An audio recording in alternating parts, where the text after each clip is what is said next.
Well, so one of the solutions, so I've discovered this, I think they have them all over the country, but they're buy nothing Facebook groups. So anytime I'm giving something away, I post it on this buy nothing Facebook group. So they have like buy nothing Wellington. Mm-hmm. And somebody will message me and like say they want it. I think you actually have to comment first. They're not supposed to message you. But yeah, and then it's basically you're just giving your stuff to local people who want it and they don't have to pay for it. Oh, that's so cool. Yeah, and then I like feel so much that. better about doing that than just like dropping it off at Goodwill.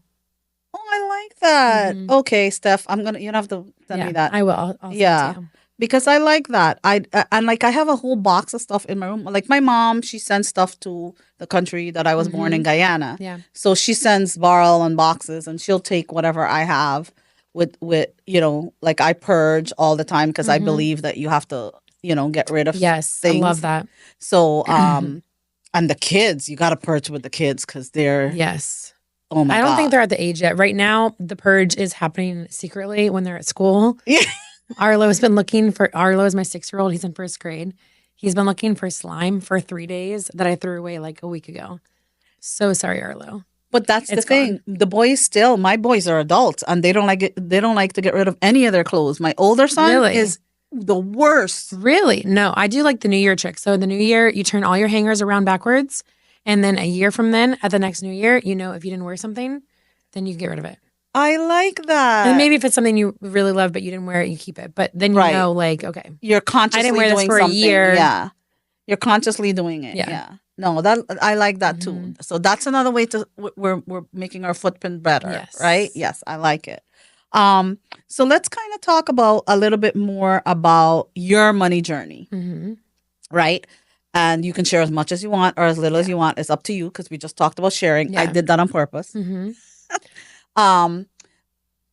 Growing up, like tell us a little bit about how you grew up with your family and how that kind of shaped your money thinking. Maybe not your journey, but your mindset. Yeah, well, I grew up with my mom being a single mom, and until I was 8, and she got remarried to my stepdad, who is like my dad. And prior to that, we were. So, are you a Florida girl? I am. I was born and raised right here in Palm Beach County at Good Sam. Yep, one of the few. And my mom, we were poor, but I didn't really know we were poor. I think she did a really great job of just making us feel loved and like we didn't need, we didn't really want for more. Maybe we just weren't really greedy kids. I don't know. My kids want for everything. So I don't know where I went wrong, but they also get everything. So, once my mom married my stepdad, financially things were better for our family. My mom started her own business. She used to sell wedding invitations. And then at some point, I'm not exactly sure when she transitioned, she became a hypnotist. And I didn't know your mom was a hypnotist before. My mom was a hypnotist. FYI, Steph has a sister that's a hypnotist. Mm-hmm. Yep. Mm-hmm. And it's funny because Billy didn't actually become a hypnotist because my mom was one. It just happened differently for her, down a different path. But it's ironic that she ended up being a hypnotist also. But my mom had her own business, and my stepdad, who was my dad, was a police officer. So he had the steady income. And my mom was the entrepreneur. So I feel very much now probably what she felt then, which is just, 1 month you're like, oh my God, I'm rich. And then the next month you're like, oh my God, I'm broke. And the next month you're like, oh my God, I'm really broke. And the next month you're like, I'm rich again. So I think like that's where I'm at right now. And the other caveat to that is my husband owns and runs a inspection company called Florida Native Home Inspections.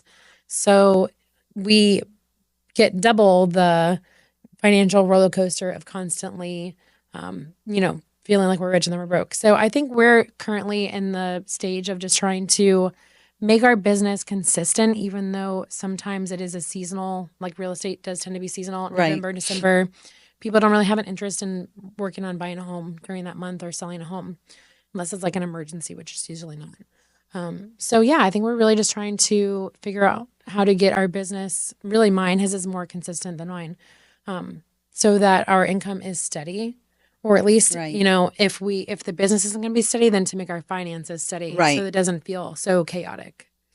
So you and I have had several conversations about this, and you're actually an inspiration to my new workshop and courses series, because when we have these conversations, and I give you these speeches and we're Mhm. talking and I feel like I'm inspiring you. Yeah. And then I hear you say, okay, where do I sign up? Mm-hmm. So I would recommend, like maybe a year or two ago, I would say to you, okay, I want you, because I believe without that you track what you do before you start budgeting. Yeah. Right. So you need to understand your habits. Mm-hmm. You think you might know it, but you don't know it until you analyze Yeah. it. Right. And more so with the entrepreneurial stuff, because you guys, like me, for example, in my CPA business, it's the same, Yeah. right? So I'm really busy for the first 6 months of the year. And I used to say to my other CPA friends, okay, we got to be the squirrels Mm-hmm. and save our nuts up so we can function for the rest of the Yeah. year. Yep. Yes, I have work for the rest of the year if you're a tax planning CPA, but it's just the bulk of it is the Yeah. first 6 months. Mm-hmm.